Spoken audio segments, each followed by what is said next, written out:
ladies and gentlemen, it's a pleasure to be here, and I'm very sorry if there have been complications of dates. I myself, even as I was sitting in the plane flying over, was under the illusion that I would spend tonight having an 11-course dinner while the launching of the Titanic II. And it turns out that it is not tonight, but tomorrow. And there are various other things that have switched out. I'm very happy to see you here. And since we heard that it's not so easy to actually describe what the Dainas are, we will be spending the next 1 hour, shall we, about talking about them. We could start, maybe I'll start out by saying that the Dainas are an oral tradition, presumably going back to truly remote antiquity, if we judge by some of the details and some of the imagery, which has very close analogues in the Indian Vedas. And this is notably the case about the songs about the sun, which are sort of a specialty of mine. And I'm in the process of writing a 5th book of comments in Latvian about the texts in terms of their conceptual organization, as to how the sun is seen as a heavenly timepiece, as a creator of the seasonal variations in a sort of temperate climate that Latvia lies in, and also at the moment I'm finishing up the 5th volume, which is on the mythological sun, the sun as a female entity who in many ways has the appearance of a goddess. And that would be, of course, way back a pre-Christian goddess whose cult would have been persecuted and punished over centuries of Christianization, but we do have in the Dainas a very considerable layer of mythological songs referring to Dievs Laimamāra and to Saule, who is a feminine, beautiful, shining, etc., etc. Character. The historical datings of the songs, and there have been controversies about it. You can see artifacts being mentioned that we know date back to the period of, say, the 8th, 9th, 10th century AD, and have disappeared since. For instance, a certain type of silver ring that's made of a coil of silver coiled around, and that was very fashionable, apparently, according to the grave sites in that period, particularly in Western Latvia. So when the song talks about the sun, my godmother, reaches her hand across the river, the fingers of both her hands covered with spiral rings, we do have grave findings from that period, 8th to 10th, 11th century in Latvia, where the skeleton, the female skeleton, has spiral rings literally on 8 of except for the thumb. So the custom of wearing such spiral rings on all fingers, we can sort of date it with archaeological finds, but in other cases we see imagery about the daughters of the sun and the sons of Dievs, so the same name as for the Christian God, say the sons of God, looking at these girls through, as they're bathing in the river, through poppy blossoms or rose blossoms, and which Mannhardt in the 19th century linked up with Max Müller's, the Oxonian professor, and his theories about nature mythology and the sun cults of the ancient Indo-Europeans. In that case, the imagery truly is the same imagery we find in the Vedas, but we also can see that the same song can have a lexical item coming in at a later historical period. For instance, when parsley was introduced into Latvia as a plant, as an herb that people truly appreciated, because it does grow in the climate and it's tasty and healthy. We have variants of that song between the sons of God looking at the daughters of the sun maidens, if you like, looking at them through parsley leaves, not poppy leaves, not through rose blossoms, but through parsley leaves. And we know that parsley was not introduced into Latvia until the late Middle Ages, early Renaissance, at the earliest, so that the songs, you know, the actual lekciju, the parsley couldn't be older than that. However, the structure of the song, the idea, the poetic image, is, in other variants, is a very ancient one.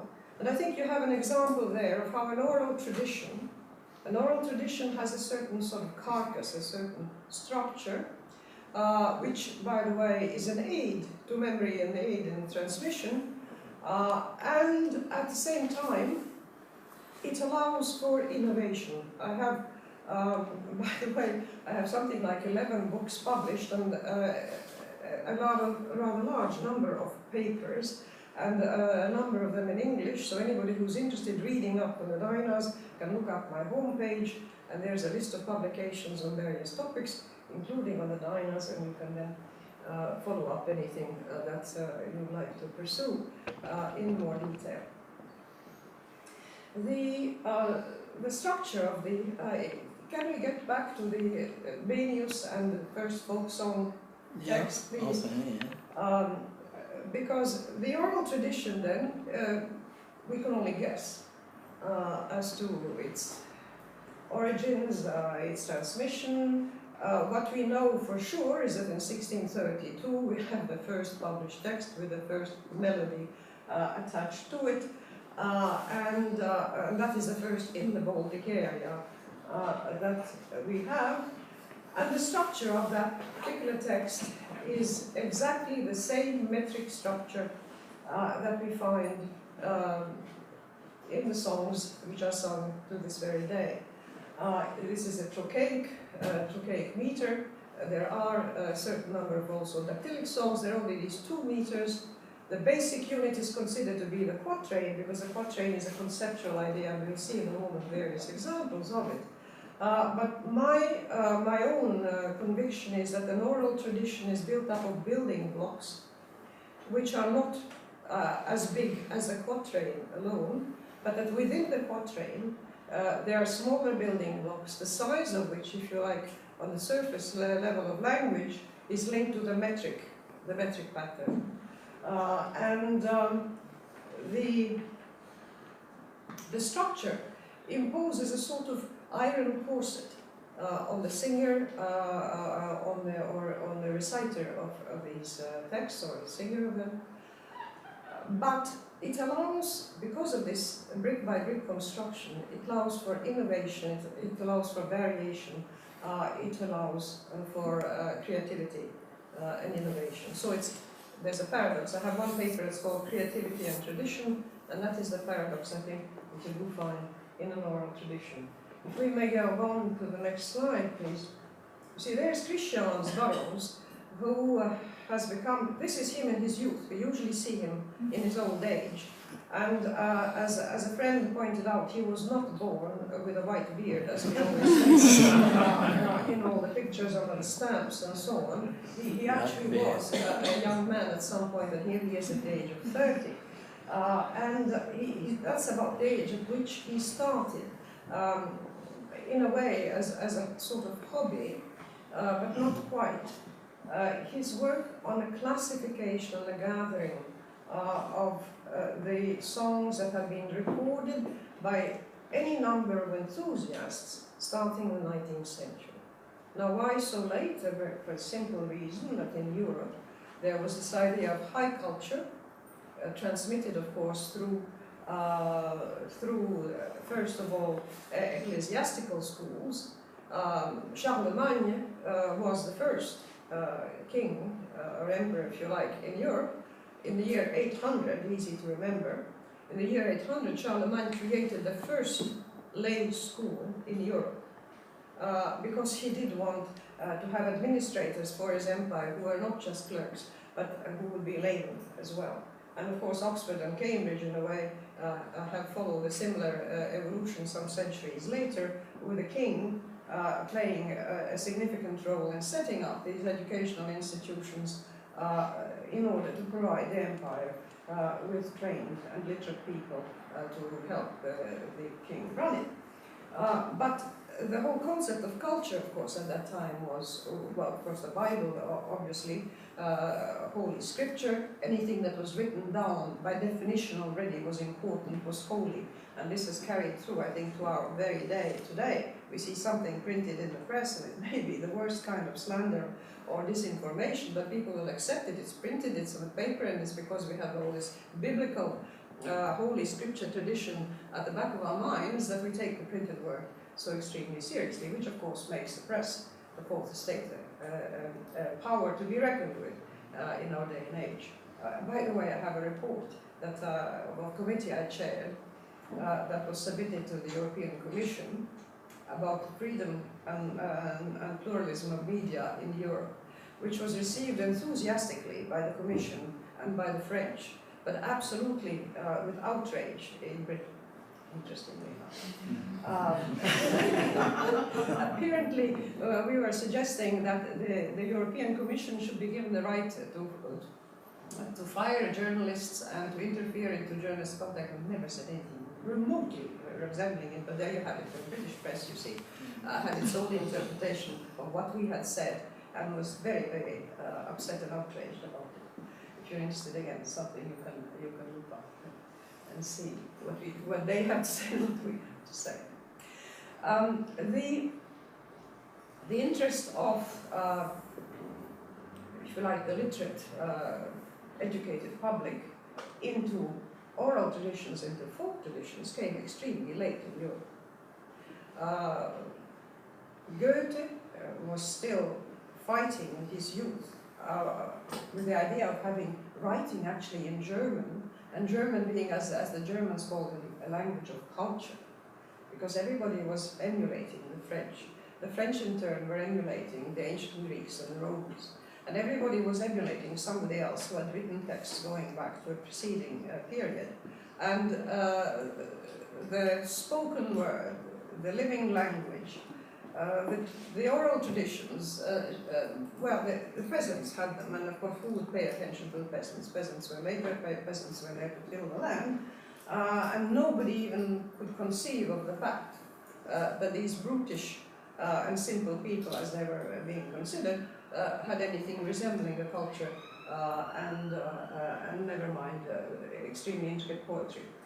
Foreign observers to Baltic lands have actually, many centuries ago, been impressed by the poetic talents of the Latvian people and also by their singing. I think it would be time to actually have, we have a song. Which one? Can you jump to it? Is it difficult for you? No. To jump to the, it's a midsummer, it's a medley of midsummer melodies. Okay. That was put together by a collector of melodies of these songs. But the texts were collected about 100 years earlier, and of course it's the German Romanticism that was a cause for all this collection. And starting with 1807, 1809, we have publications of the Dainas in the modern Italy. The old wreaths, which we have at our song festivals, and there's one coming up this summer, by the way, every 5 years, so this year is special. The wreaths are worn at midsummer. The old wreaths are put around houses and barns and whatnot, also at the midsummer celebrations. And this is of course an ancient pagan fertility festival, but it's very much alive and being celebrated today. And the song festivals arose in the 19th century. And interestingly enough, there's a sort of meander from the songs that were sung in the ordinary lives of the people in their homesteads. The church choirs took up the choirs tradition. From the church choirs, the Latvians gathered in the second half of the 19th century and started having song festivals. And national consciousness of actually belonging to the same nation came about because of this. And then, of course, composers, modern composers, as in this case, took simply a medley of actual midsummer songs, which are sung only at midsummer night, only with the refrain leading on, and not the rest of the year. And there are about close to 50 different melodies, and Emils Maldaits, who collected something like 8,000 melodies all across Latvia, is the author of this medley, written for the choir, but the shape of the melody and everything else is very much based on the traditional. This is an operatic soprano who's completely out of place in this sort of thing, as frequently happens. It should have been a singer who sings in a natural voice, but the fact is that in that tradition, originally, there was a lead singer who would sing actually the words, and then the others would repeat part of it and cover the refrain, and you see a bit of that here. As I say, the operatic voice is completely wrong, but the idea of a solo with the choir contributing, and the choir being everybody who's there, and who can or cannot carry a tune, never mind, because there's a drone. There's also a possibility of being a drone, and anybody can be a drone, even if you haven't got much of a musical ear. So it's a very democratic way of having everybody participate. I think we'll go back to Burroughs now, and we don't even have a picture of him in his old age. We're just showing him as a young man. But he did spend something like 40 years of his life collecting, taking all the previous publications. And a man called Brīvzemnieks also put out an invitation for people to collect what they call the treasures of the oral tradition. About 15,000 folk tales and variants were collected. No, 30,000 in 15 volumes, that's what it was. Burroughs started transcribing them, the text, as I said, in units of 4-line units, quatrains.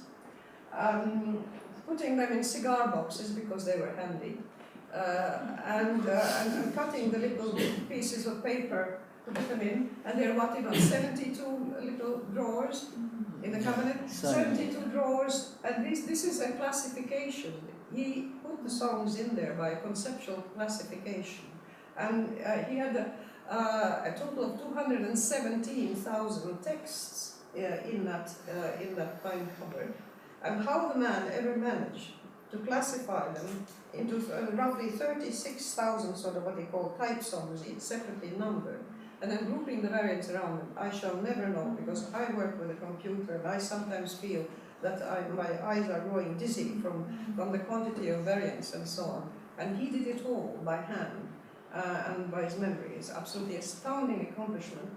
And the next slide will show you that's his handwriting. These are the little slips on paper on which he transcribed every single text that arrived, and then tried to find its place in a conceptual classification, which included essentially annual celebrations, midsummer being one, Easter, Christmas, fall festivities, harvest festivities, then the stations of human life, with a huge number of wedding songs, 3 tomes. Volume 3 actually has 3 thick tomes like this of wedding songs and courting songs, and then of course burial songs, some at funerals, and songs about singing, thousands and thousands of those, and so on and so forth.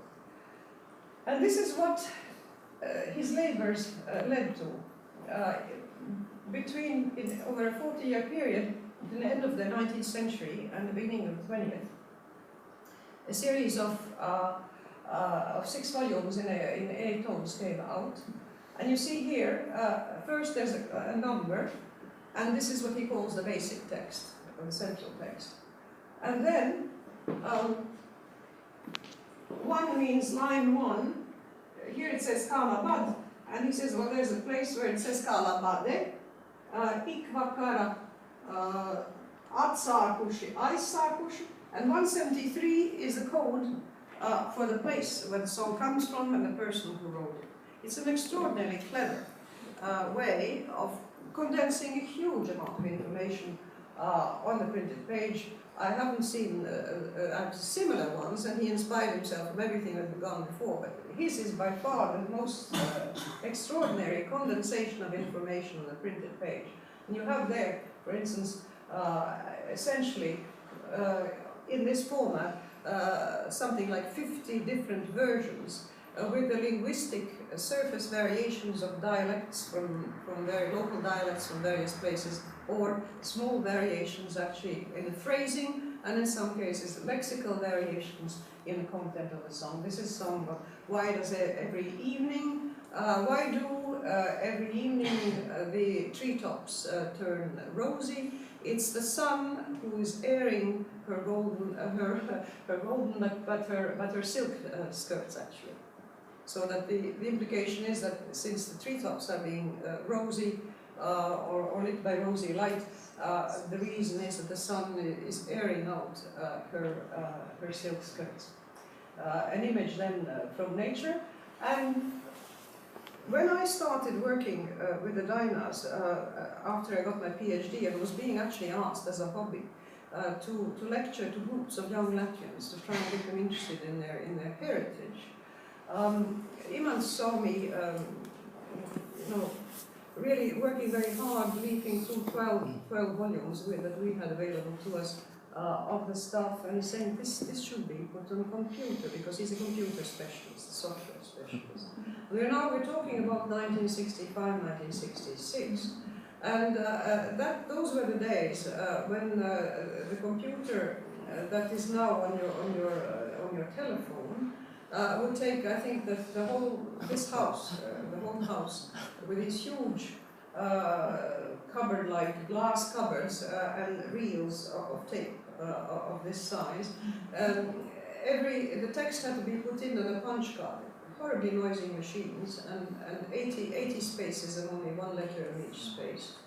And people said, it's a crazy idea that man has, it can't be done. Even linguists told us there were linguistic problems with the diacritics in Latvian. It was an impossible task. Plus, computers are for number crunching. They compute. They deal with digits.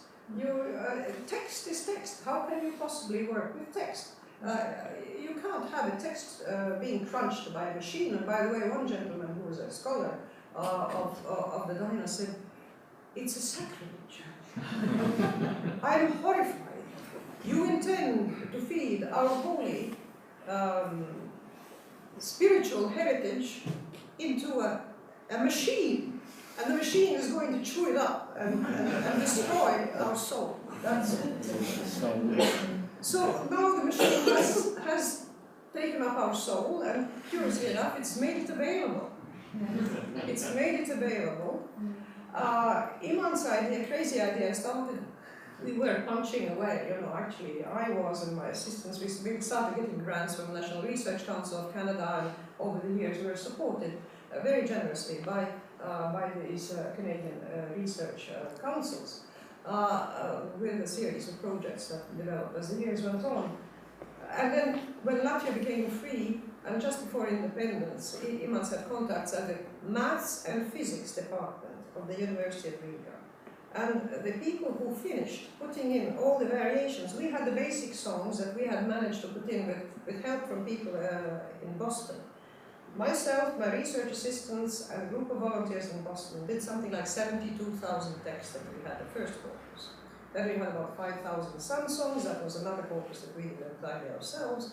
But to get the 217,000 songs with all these variations, it was the mathematics and physics students who actually did the work of entering that, now with a different technique, of course. And they were then, Imants donated a computer, you see, to the department, because the Soviets, for a long time, didn't believe in computers. They thought it was a Western invention that they didn't need to have. And by the time they woke up, it was too late. So it's interesting that Maros he was actually a student of astronomy, and his mathematical mind helped him. And here we have maths and physics students doing it. And here you have now, this is how it looks in a thing called, this is your reference if you want to write it down. The corpus, roughly 250,000 texts, is available at that address. Dainas means actually that cabinet that Barons had built for himself. And you can have as you look at it, there's the text. And this is source 91H. That is the code for the place and the person who collected the song. And here it says this novel. You click here, and you can get all the other songs that that person sent in. Extremely convenient for somebody who's interested in songs from the region their grandfather came from, or something like that. Mr. Payton's A is the one who actually written down this particular version. You want to know about him, everything else that he has done, you click here and you get his stuff. The place where it was located was a place called Cesis. You click here, you get all the songs from Cesis. You can do a geographical map.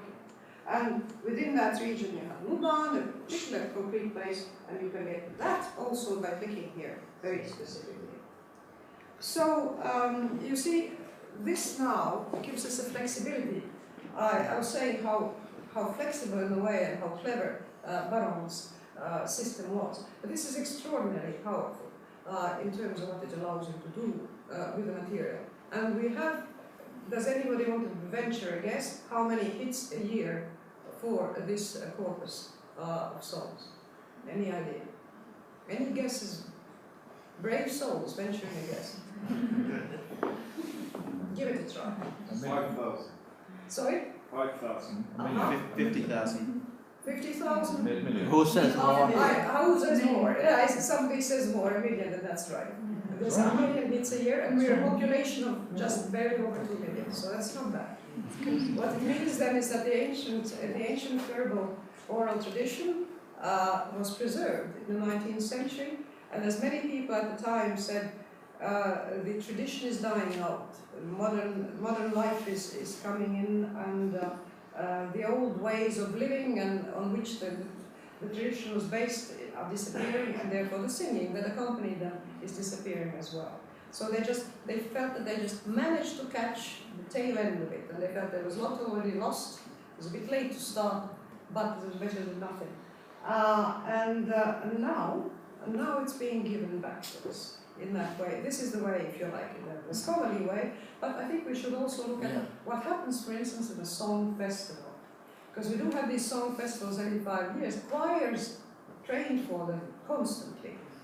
And all this past year there have been contests region by region as which are the best choirs who will have the honor and the chance to be among the 13,500 who stand on the podium there and sing in meshbachs. And can you get us a somebody? Oh, must be town rolling? Yeah, why don't you? And this is again an authentic folk song, just arranged for choir. The melody has not been beautified or changed in any way.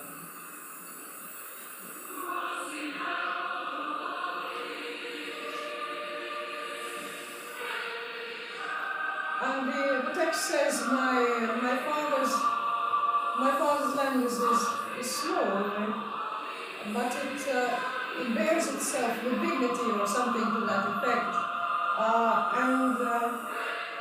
Every little juniper tree blooms with silvery blossoms.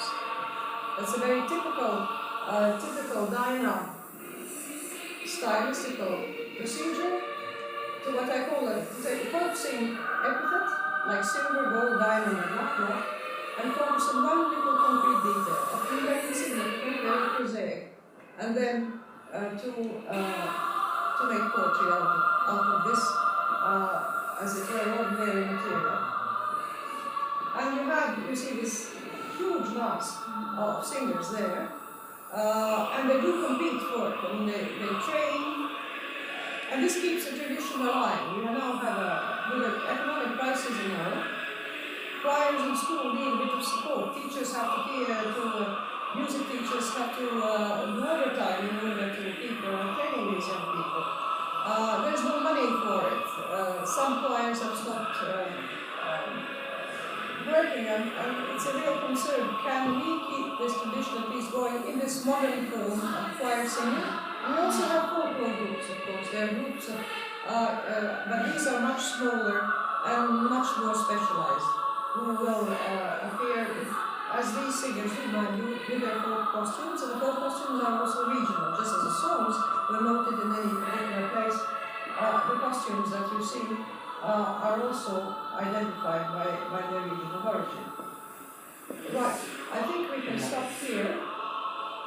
That picture arrangement is made here in London. Balsas did it. Lily, why don't you say 2 words about it? It's just that particular arrangement was made here in London by Helmut Balsas, who lived here from 1954 until his death in 1998. There you are, you see? So that's a very good point, because what has happened now is that a lot of our culture was destroyed during the war and 2 foreign occupations and the Stalinist era which followed the end of the war. Really a large proportion of Latvians went into exile, and you see among you here people who are descendants of them, or who left Latvia as young children, or as very young people. And there were extraordinary islands of Latvian culture all across the world. England was one of them, Canada, the United States, Australia were the largest places of emigration from the refugee camps in post-war Germany. Sweden also, where people went by boat, by the way, at the risk of their lives, trying to cross, when both the Germans and the Russians trying to stop them and shoot them down.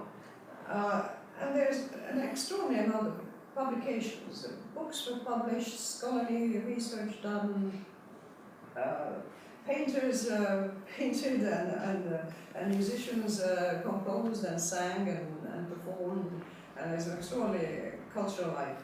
And now there's an opportunity for all this to flow together, so that contributors from Australia or wherever, they can return to the folk festival. I know many friends are coming from Australia, and some will be, they will be learning the songs in Sydney or in Melbourne or in Brisbane, and they will be then allowed to participate and to sing in that large choir when they come to Riga this summer. I think, let's see, how are we doing with time? How much have we got? Because you see, I thought if we do have time and patience, I'd like to tell you a bit about the structure of the quatrain, because the first observers of the Latvian traditions, of course, were very supercilious about it, and said that these are, in the 17th century, the age of enlightenment. One writer said, "I barely dare to sort of sully the page and to submit to your delicate eyes these crude peasant strophes that come from from crude origins. I mean, we sort of this feeling we want to barely touch them with the tips of our white gloved hands, and hope that the crudeness of this peasant tradition does not sort of rub off on us.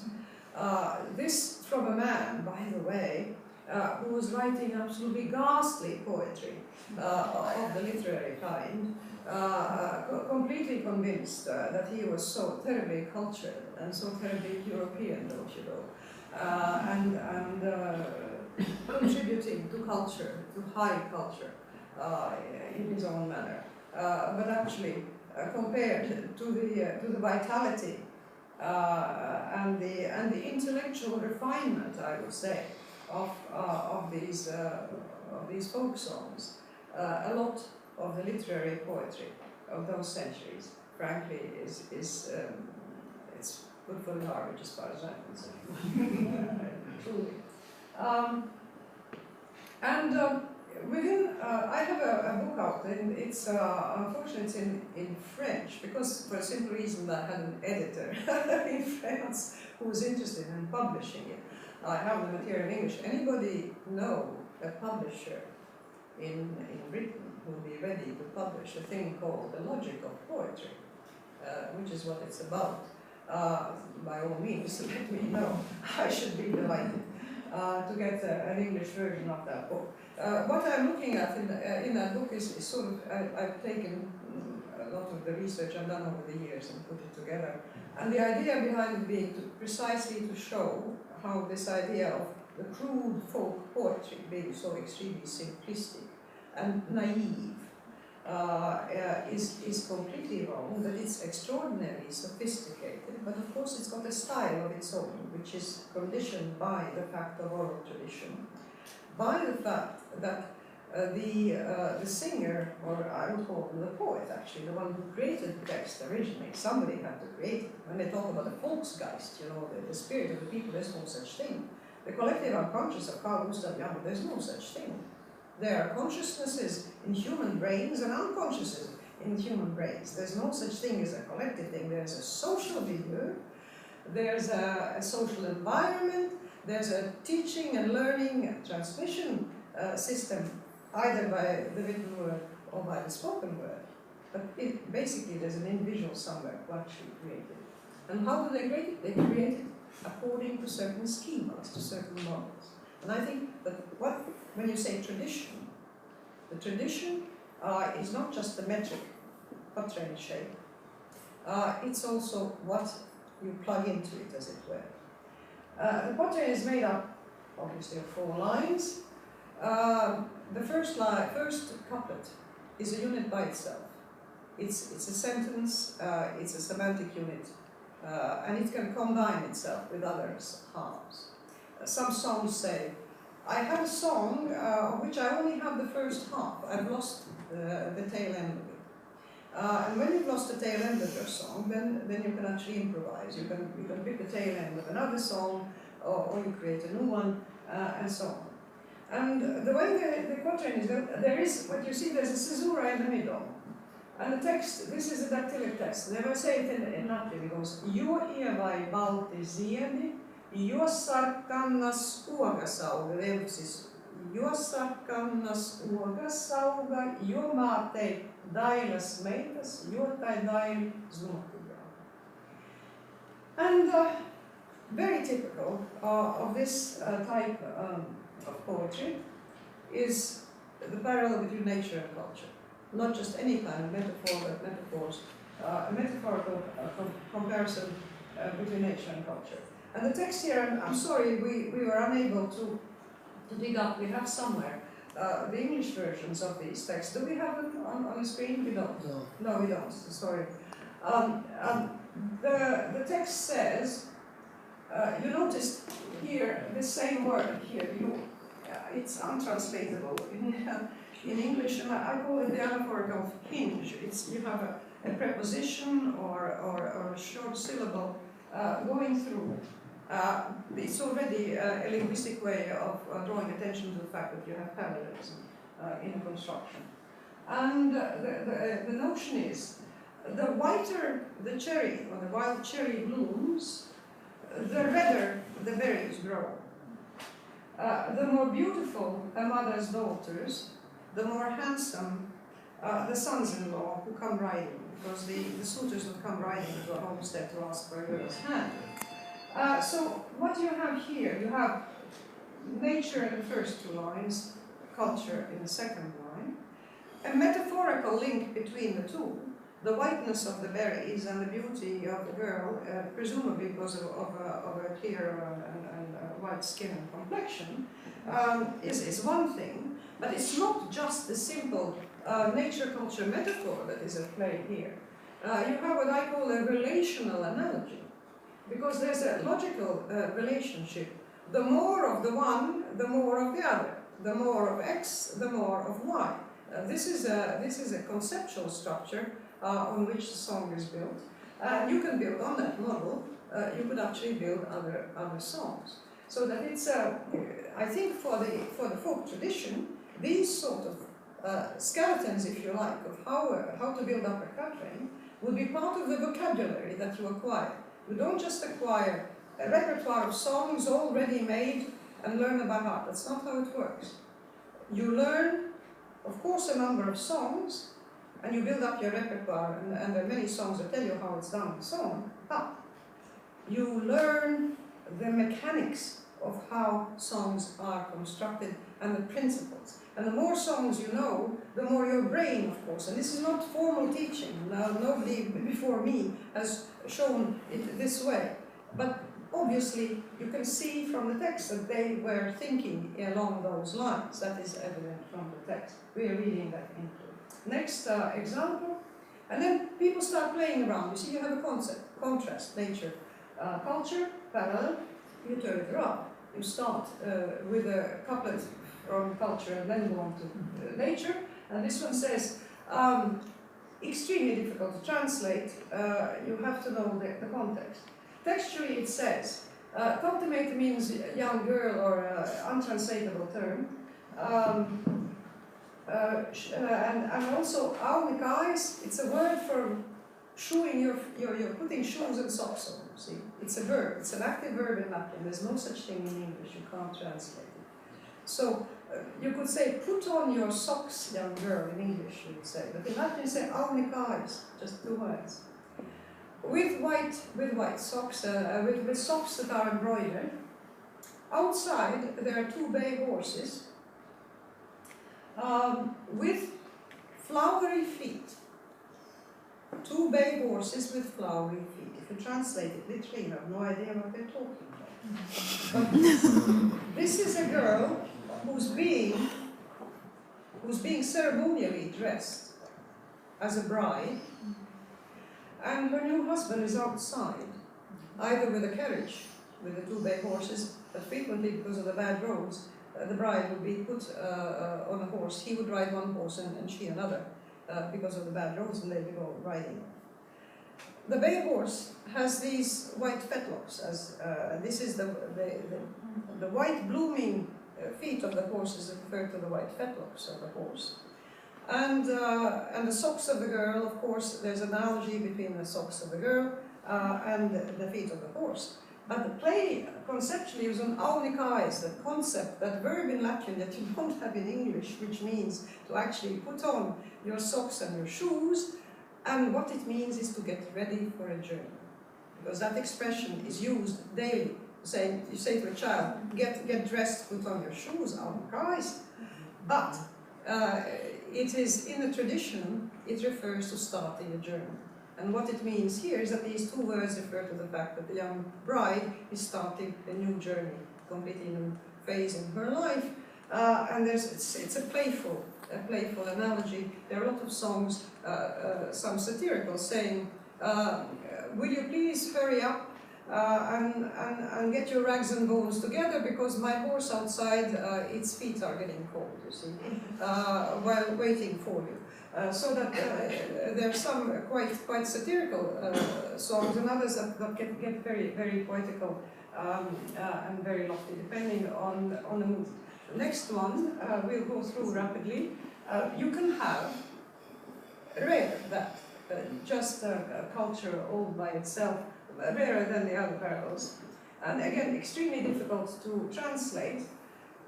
Literally it says, "From the way the sod is cut, I can tell about the plowman." There's no epithet, no adjective, anything else.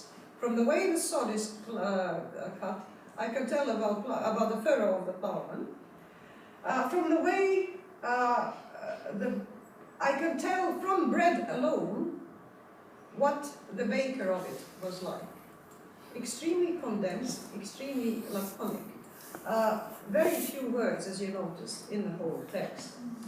And the meaning, by the way, and this, when I say culture, we really have 2 different layers. You must have noticed. The one is masculine, the other feminine.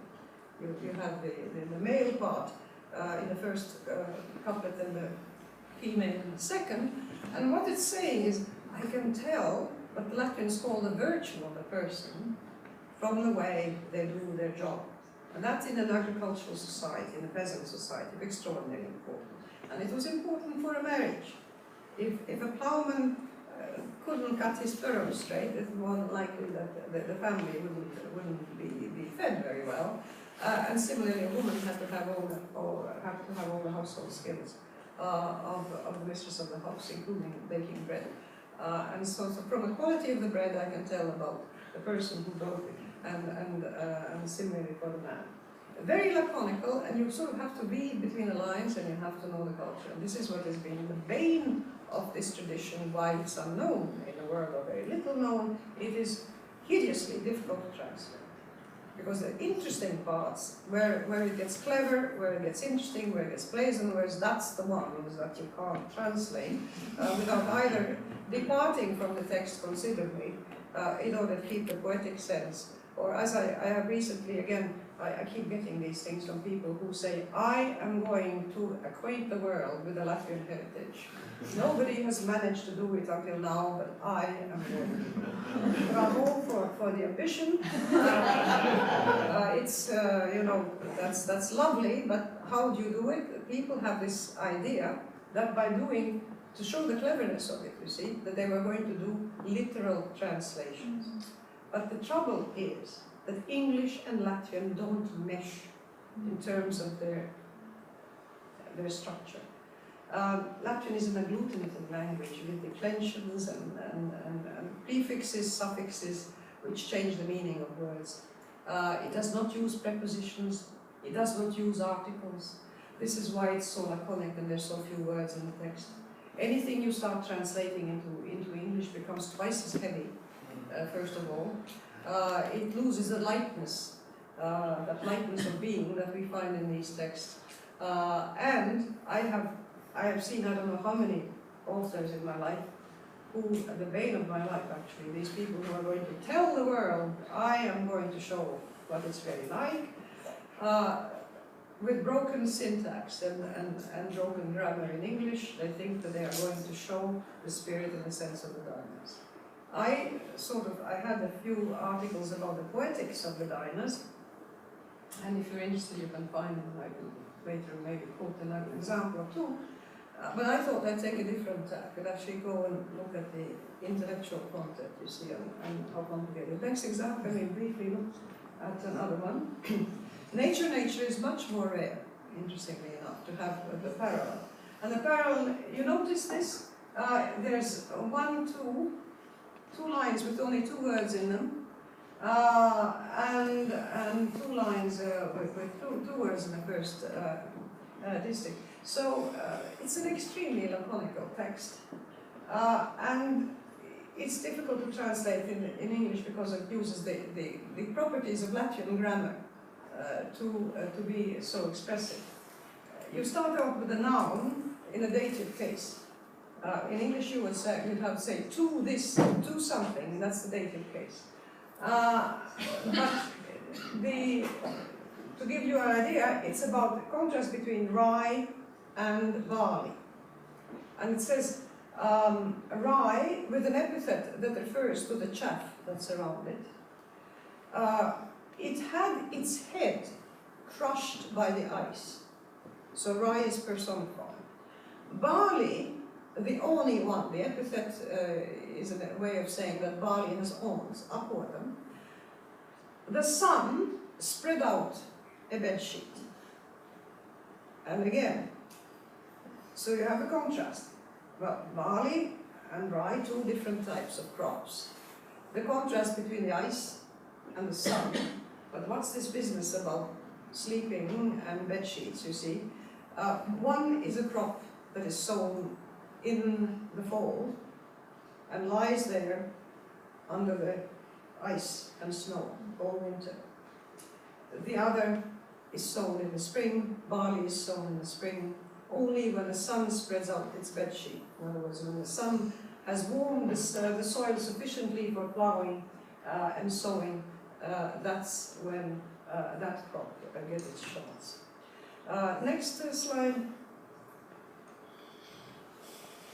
And then you have every possible combination, but again, and this is from this sort of conceptual manipulation is where I started getting the idea, not just from the formulae of expressions that repeat themselves in the text, but from the conceptual content about the units of how the portrait is built up.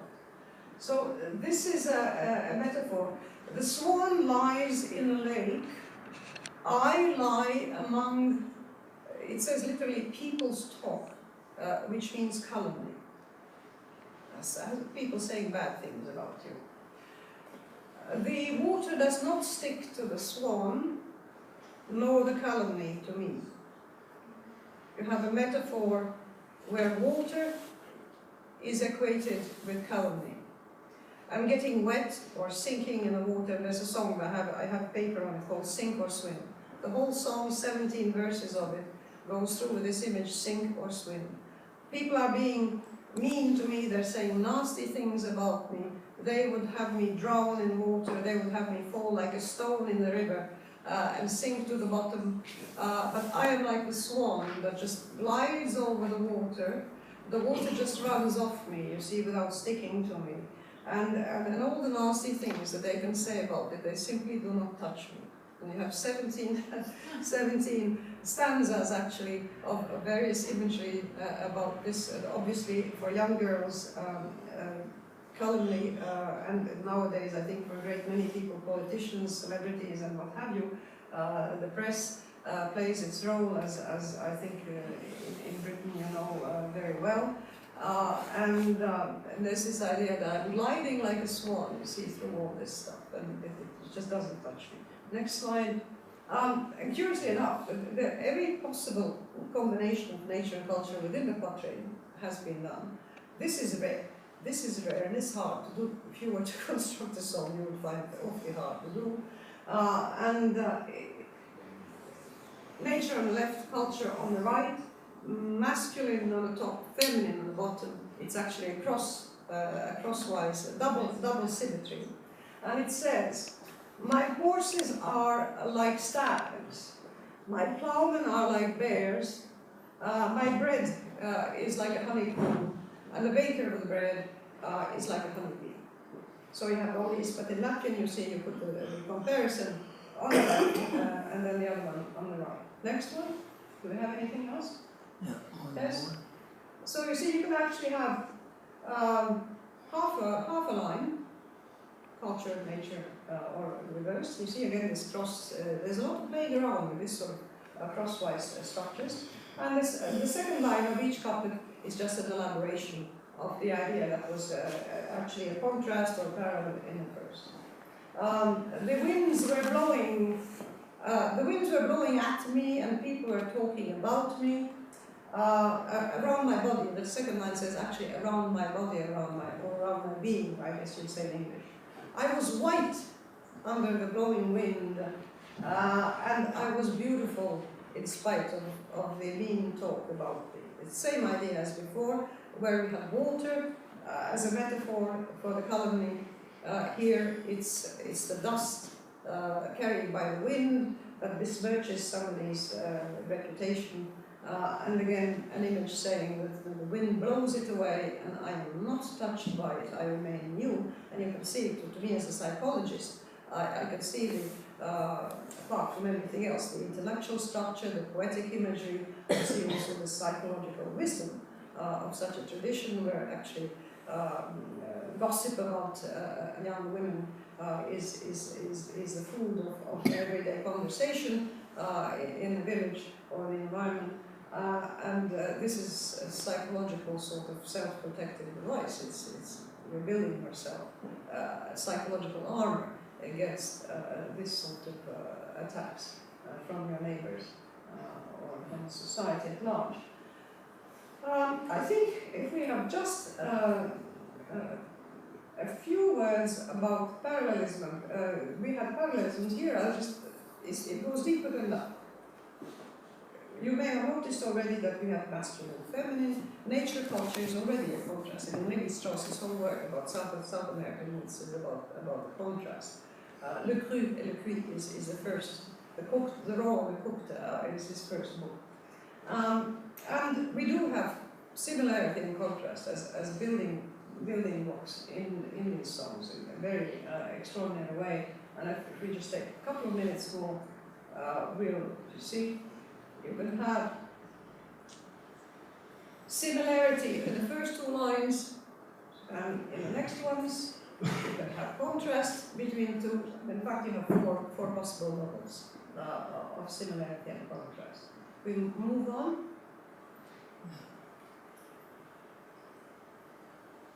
So skip that. And we have a text here. How does it work? Red and white.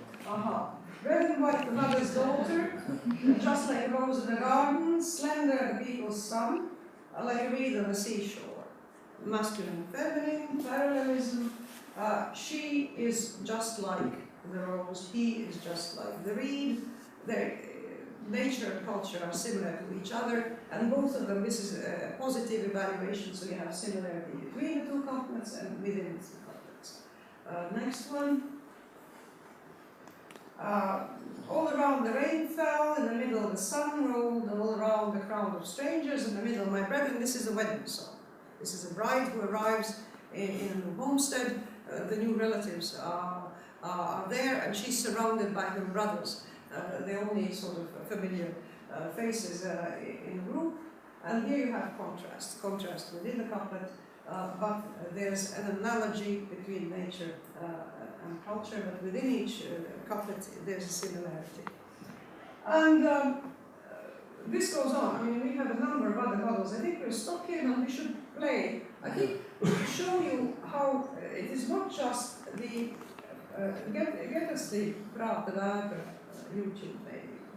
I think I have to show off that.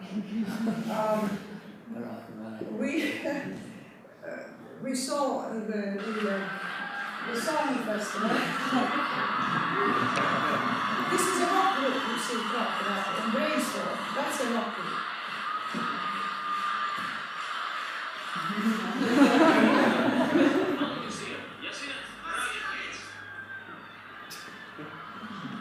$35,000 spectators.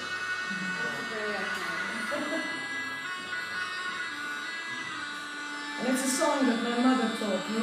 It says, the river is full of white blossoms. I didn't dare cross it. My brother laid down his sword as a footbridge for me. And he said, sister, tread lightly and do not break my sword. It's made more of gold than of silver, and 100 wars and 100 battles are lying beneath that sword. That's the text. It's a song from southern Queensland and another country, the western part of Latvia.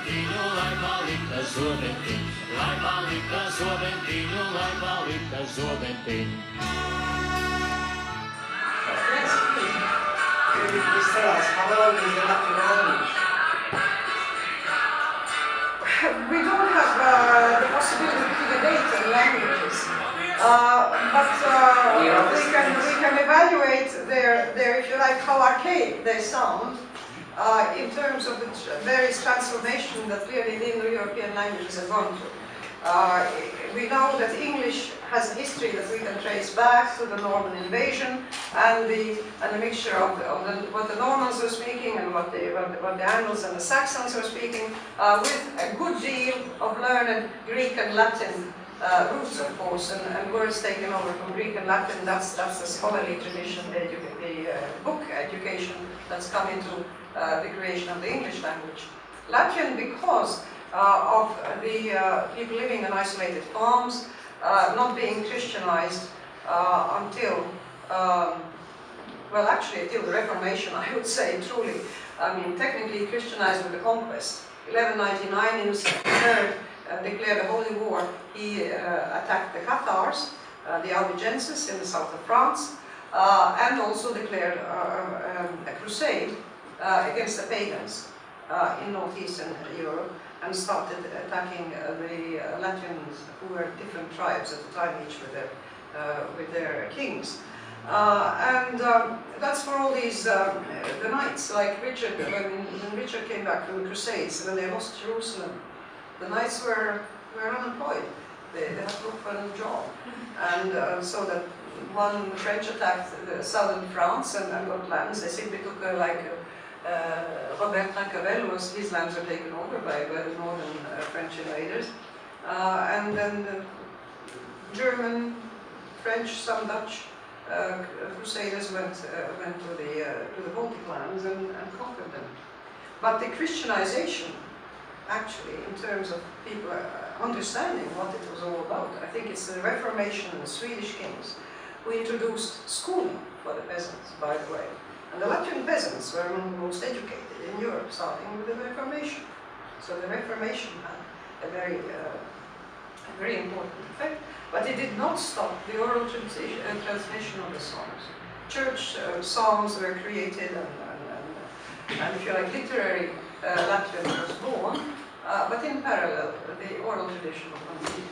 In terms of its structure, Latvian and Lithuanian are the closest to the other ancient languages that we see in the Vedas, of which we have only the holy texts preserved, because modern Hindu and the various other languages have changed, much like Greek has changed from ancient Greek. But Lithuanian and Latvian, by the structure of their grammar, seem extremely archaic. I think, ladies and gentlemen, we'll leave it here in case you have questions or comments. When you collected Dainas, can you see different themes emerging from different regions of Latvia? So can you see Kurzen, for example, talking about some things more than Latgale? So that's kind of my first part of the question. And the second part is, when you say about nature and culture, can you see some also regions doing the way they kind of structure the Dainas in some way more than the others? First of all, I do not collect the songs, actually. I use published materials and analyze those. But I noticed from my contacts, traveling across Latvia and so on, that I keep picking up, hearing new variants of songs that I have used, the ones that are published. And clearly, this, as you mentioned, the variation does go on. You add a new verse, some versions have a verse that others do not, others skip one, and this goes on, this continues. The geographic location, in my comments about the sun songs, every text I quote, I add to it the location where it was noted. And what I found is that in analyzing the sun songs, there are some songs from Kurzen, definitely. And there are some from Latgal. These are Latgalian themes or Kurish themes.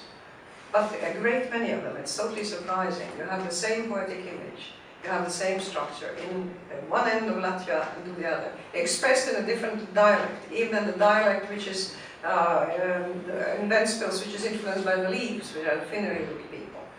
And it's the same imagery, it's the same idea. And it's quite amazing how did they ever, how did the tradition manage to cross these distances?